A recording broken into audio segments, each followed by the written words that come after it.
د تړاو زنجیر ماتول د کورني تولید پیاوړتیا.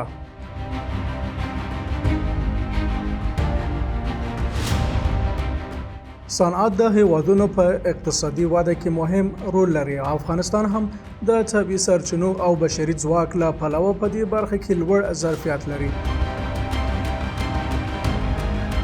خو د تیرو کلونو اوږدو جګړو او کمزوري مدیریت د صنعتي پرمختګ مخه نیولې وه.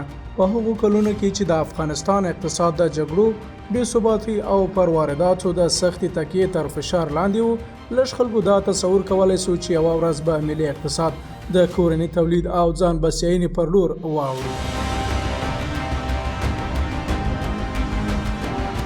خو اوس د اسلامي امارت په راتګ سره دا مسیر د یوې اساسي ستراتیژۍ په توګه ټاکل شوی او د اقتصادي تړاو د زنجیر ماتولو هڅې نوې مرحلې ته داخل شوي دي.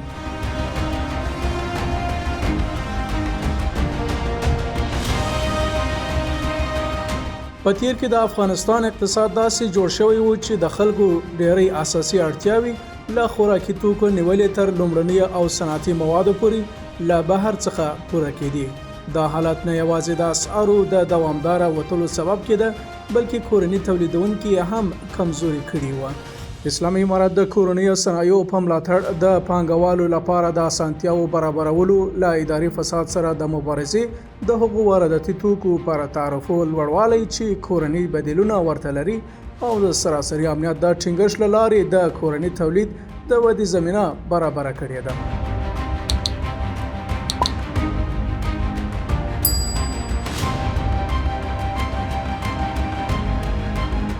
د افغانستان د سوداګرۍ او پانګونې خونې د مسؤلینو په وینا په وروستیو کلونو کې په تولیدي برخه کې په ځانګړي ډول د کوچنیو او منځنیو صنایعو کې د پانګونې لیوالتیا زیاته شوې ده.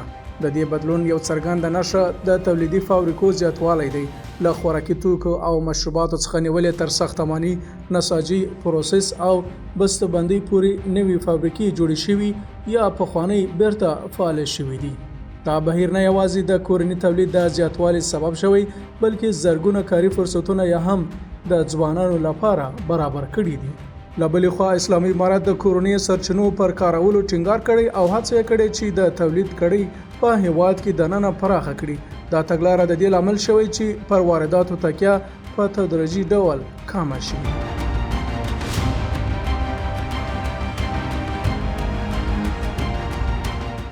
سراسري امنیت چې د کلونو جګړو وروسته ټینګ شوی، د خصوصي سکتور د ودې له مهمو عواملو څخه شمیرل کیږي. هغه کورني پانګوال چې پخوا د ناامنۍ له امله له پراخو اقتصادي فعالیتونو محروم وو، اوس په ډیر باور خپلې پانګې د تولید په برخه کې لګوي.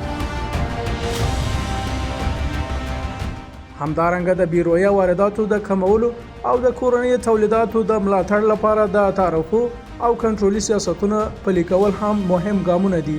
د مالیې وزارت په ځینو مواردو کې د هغو وارداتي توکو تعرفې لوړې کړي چې کورني بدلونه لري، د خامو موادو تعرفې راکمې کړي او د جواز اخیستنې او ځمکې ته د لاسرسي په برخه کې اسانتیاوې برابرې کړي دي. په پایله کې دا فابریکو شمیر زیات شوی، صادرات ګڼو هیوادونو ته دوام لري او افغانستان په ځینو برخو کې ځان بسیا ته رسیدلی دی.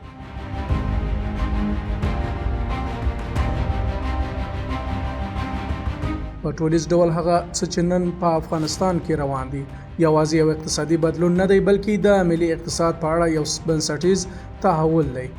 په ټولیز ډول هغه څه چې نن په افغانستان کې روان دي یوازې یو اقتصادي بدلون نه دی، بلکې د ملي اقتصاد په اړه یو بنسټیز تحول دی.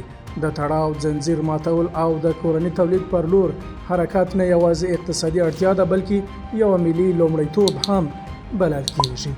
که دا بهیر د سم مدیریت او د داخلي ظرفیتونو د اغیزمن کارولو سره دوام ومومي، افغانستان کولی شي په نږدې راتلونکي کې پر ځان بسیا او خپلواک اقتصاد ولري. اوس کورنی تولید یوازې یو شعار نه دی، بلکې یو حقیقت دی چې ورو ورو بڼه نیسي. داسې حقیقت چې کولی شي د هیواد اقتصادي راتلونکی بدل کړي او افغانستان د یو مصرفي اقتصاد څخه یو تولید محور او باثباته اقتصاد ته واړوي.